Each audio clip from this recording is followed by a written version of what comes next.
Anyway, so much for currents. Let's talk specifically about moving charges then. We said that the reason the wire moved is because the electrons themselves moved. So presumably, forget the wire, strip the wire away, and just have an electron on its own. It must experience a force. So I start with F equals BIL because that's sort of that's derived from the definition of flux density. I'm going to say, well, look, I know that current is charge per unit time. And if I've got a moving particle, the length it travels, current really. The reason the wire is significant is because it's carrying a current. And so the movement of the electron along its length is what's important. The length, we can say, well, let's just say the length per unit second in that case is whatever speed our particle is traveling times a change in time. So we've got delta t here, we've got delta t here. And funny enough, they cancel out. This is also on the assumption that theta is 90. So we're assuming our particle is moving at right angles to the field. Okay, plug that in and you will end up with F equals B Q V, and the delta T's cancel out. Good, this is our second equation. Right, can we still use Fleming's left-hand rule? I hear you all ask. Yes, we can, with a proviso.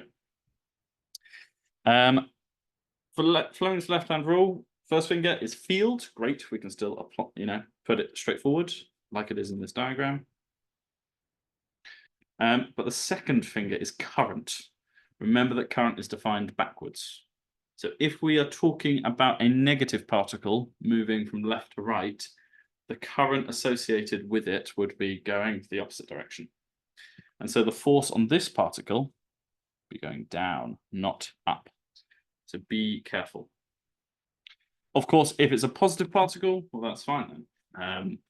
The current associated with a positive particle moving left to right is also moving left to right. So you can align your finger and the force would be reversed. It would be moving up.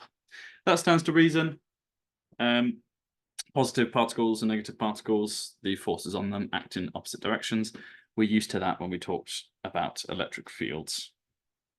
Okay, so watch out, beware. As the magnetic force always acts perpendicular to the instantaneous velocity, v, it can cause charged particles to undergo circular motion in magnetic fields. True. Sorry, I skipped too far ahead of my notes. Okay, so if we're reversing the direction of the field, actually. The field is coming out of the page at us. That's what this symbol means. And I've got a particle traveling within the plane of the page, so it's always at right angles to the field. Let's use Fleming's left-hand rule. It's a negatively charged particle, so we need to watch out. The field is coming out of the page, so it looks like I'm sort of holding the gun to myself. The second finger is for current. Remember that the current flows in an opposite direction to the movement of a negative particle. And that will mean that the force is pointing towards the middle, which is just as it should be for circular motion. Okay. And lo and behold, we've got another one of my situations where we have the mass associated with circular motion, and then we have the cause of the force, and we're going to make them equal to each other. On the left-hand side, BQV, on the right-hand side, mv squared over r. And then you can ask yourself, well, what's the radius with which this particle will orbit? Rearrange this equation for r. you end up with mv squared over, oh, sorry. The v's cancel, so mv over bq. Yeah, that makes sense. The bigger the mass, the bigger the circle it'll need to travel in because it can't corner as well as a smaller particle can. The faster the particle going, the bigger the circle. Yep, that makes sense. It'll have more momentum. It'll take more effort, more force to change it in a given unit of time. And in fact, you can see, look, this momentum up here.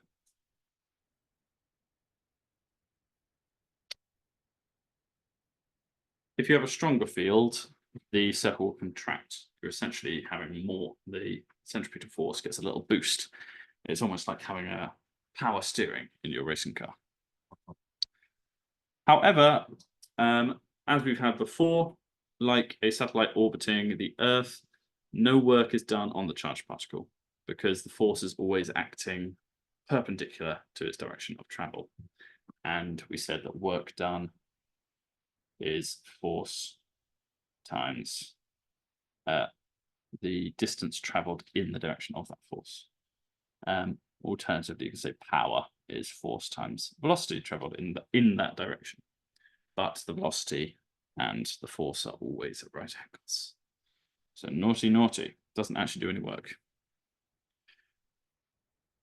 Great. Let's crack another exam question apart. Explain, command word straight off the start. With reference to circular motion, how the mass of a particle with known charge can be calculated. So we want to find the mass. With known charge can be calculated by firing it into a controlled magnetic field at a certain speed and tracking its path of motion. 6 marks, my goodness. Okay, the context, they are clearly talking about magnetic fields because they are talking about magnetic fields in the question. What is known, what needs to be measured, and what needs to be calculated? We know the charge. We know the field strength because it says it's controlled. It sounds like we control the speed as well. What needs to be measured? We need to measure the radius of the circular motion. Okay, so step 1, fire your particle in perpendicularly to the magnetic field so that it does do circular motion. And specify that, yeah, we do know magnetic flux density by Fleming's left-hand rule.